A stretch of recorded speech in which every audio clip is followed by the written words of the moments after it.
มาสงค่ามาสงพ่อแม่พี่น้องกูเกาะกูก้นมาสงค่าทำได้เสียงกำค่ะ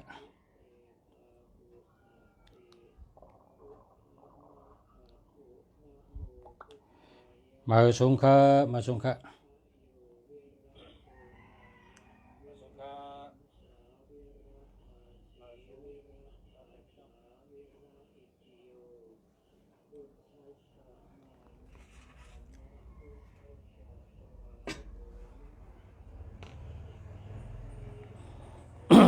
แล้วครับ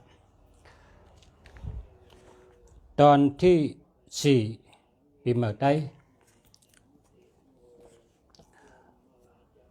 มาสงค่า ลายนับลักนี้ปีไตเมปี10ตัวกับรับhai mương bước cắt khuất hung tàu cả 10ตัวในเจ้าปืนไปพิงกลเขาว่าเป็นภาษาความหลัดเจ้าคือสูง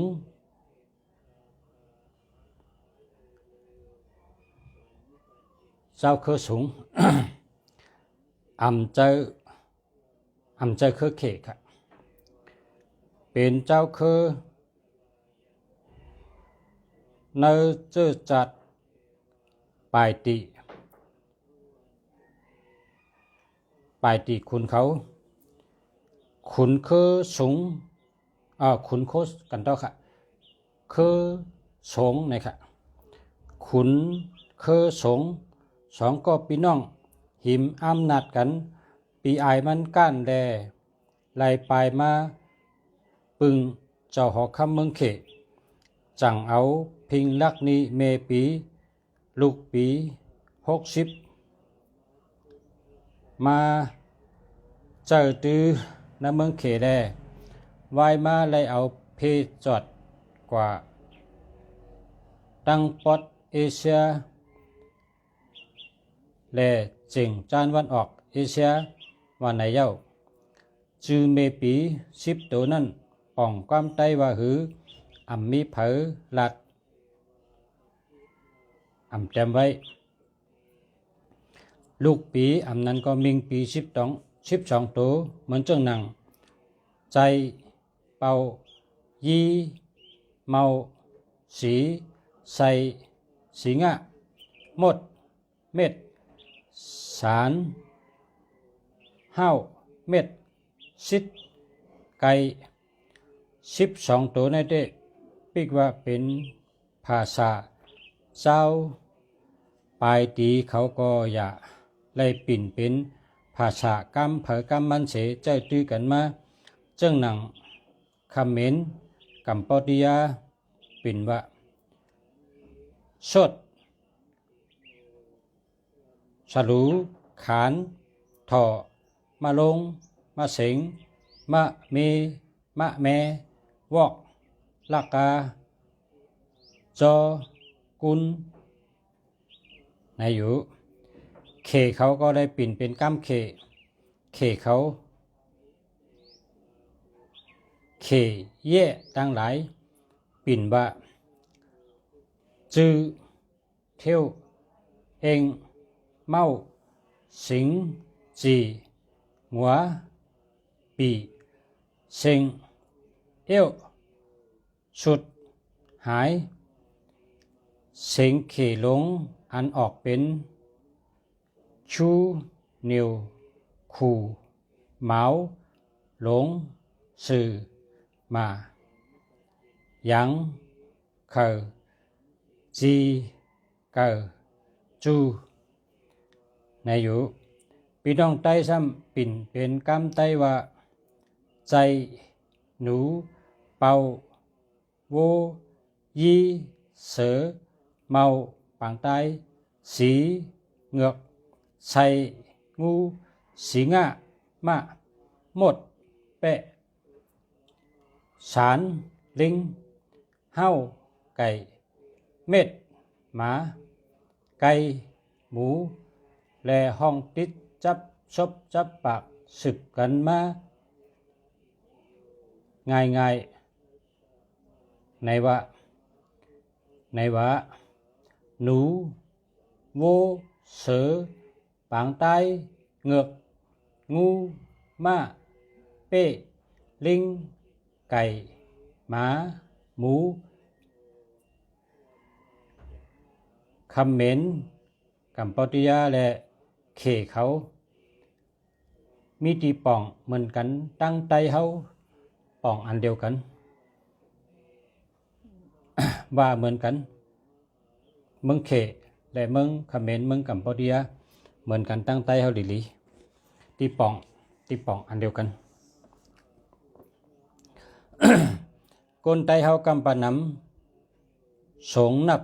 เมปีลูกปีว่าจอมกันเจ้าหนัง1กับใจรับเป่าไฮยีเมืองเมาปึกสีกาดไซคุดสีงะหุ่งมดเต่าสาร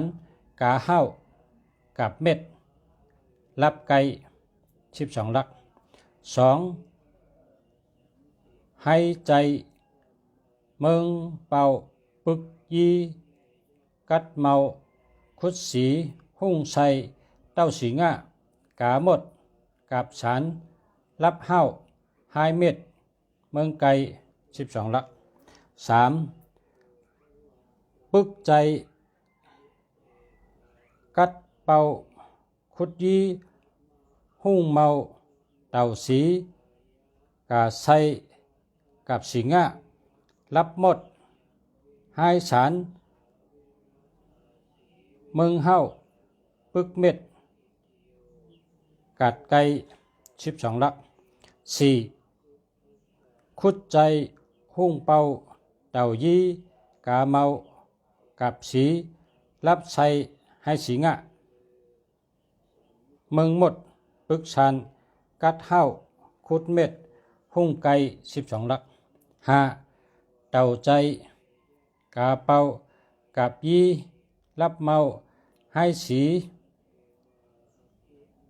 เมืองชัยปึกสีงะกัดหมดคุดสัน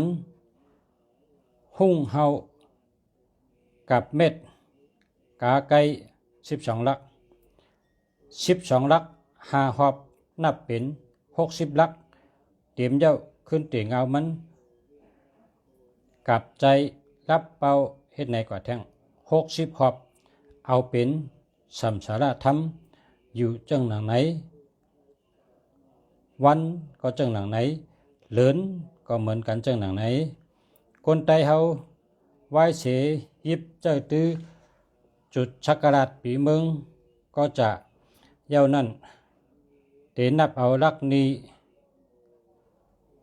ปีกาไก่ปีหมูปีเมืองจุดชักการาดอำนั้นเมืองจุนละ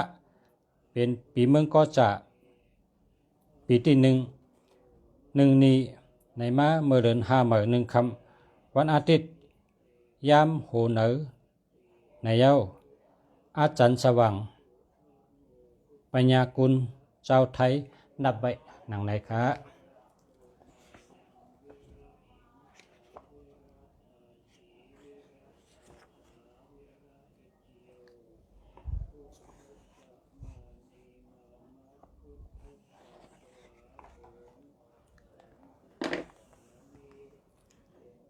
มาสงค้า